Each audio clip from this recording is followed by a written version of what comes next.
Hi everyone, it's us again. We're here with a sermon recap from this last week. It was the week after Easter, the second Sunday of Easter, and it's one of my favorite stories. It's when Jesus meets Peter and the other disciples on the shore, and they have breakfast together. And so let me read the text for us. We're in John chapter 21.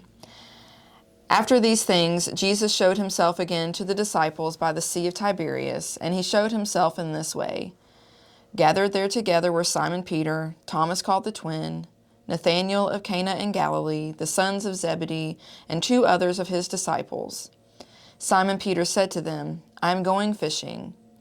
They said to him, "We will go with you." They went out and got into the boat, but that night they caught nothing. Just after daybreak, Jesus stood on the beach, but the disciples did not know that it was Jesus. Jesus said to them, "Children, you have no fish, have you?" They answered him, "No." He said to them, "Cast the net to the right side of the boat, and you will find some." So they cast it, and now they were not able to haul it in because there were so many fish. The disciple whom Jesus loved said to Peter, "It is the Lord." When Simon Peter heard that it was the Lord, he put on some clothes, for he was naked, and jumped into the sea. But the other disciples came in the boat, dragging the net full of fish, for they were not far from the land, only about 100 yards off. When they had gone ashore, they saw a charcoal fire there, with fish on it and bread. Jesus said to them, "Bring some of the fish that you have just caught." So Simon Peter went aboard and hauled the net ashore, full of large fish, 153 of them. And though there were so many, the net was not torn. Jesus said to them, "Come and have breakfast." Now none of the disciples dared to ask him, "Who are you?" because they knew it was the Lord. Jesus came and took the bread and gave it to them, and did the same with the fish. This was now the third time that Jesus appeared to the disciples after he was raised from the dead. When they had finished having breakfast, Jesus said to Simon Peter, "Simon, son of John, do you love me more than these?" He said to them, "Yes, Lord, you know that I love you." Jesus said to him, "Feed my lambs." A second time he said to him, "Simon, son of John, do you love me?" He said to him, "Yes, Lord, you know that I love you." Jesus said to him, "Tend my sheep."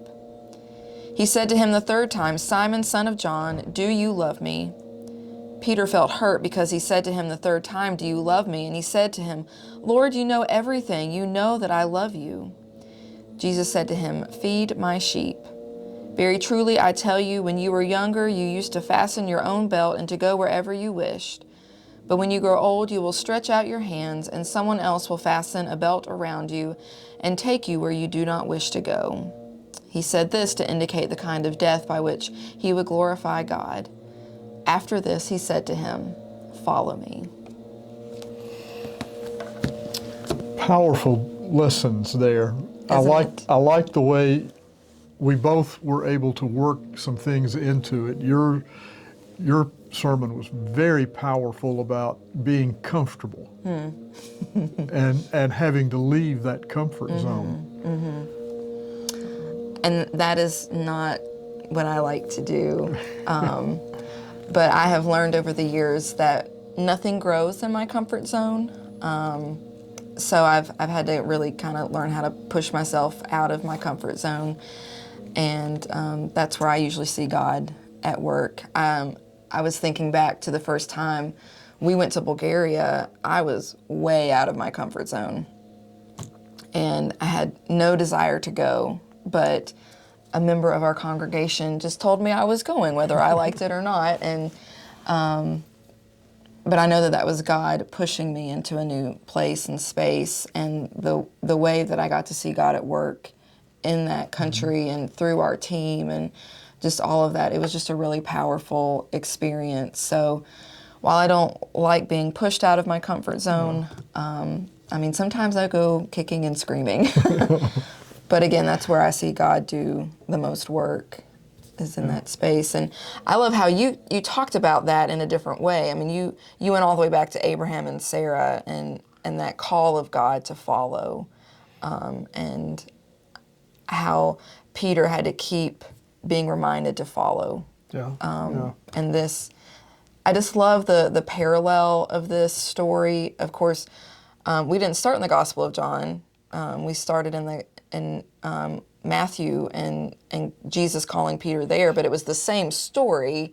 You know, they didn't catch any fish.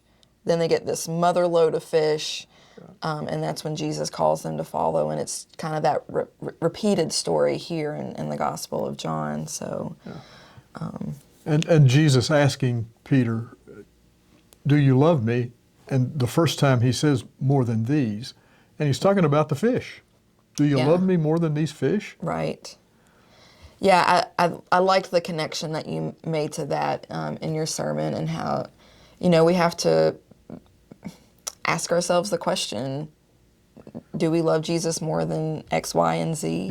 The comforts of our, because that haul would have been huge for them. Oh, that's the year. Yeah. They made their year in one haul. Right. And what I liked about yours too, you brought up the charcoal fires.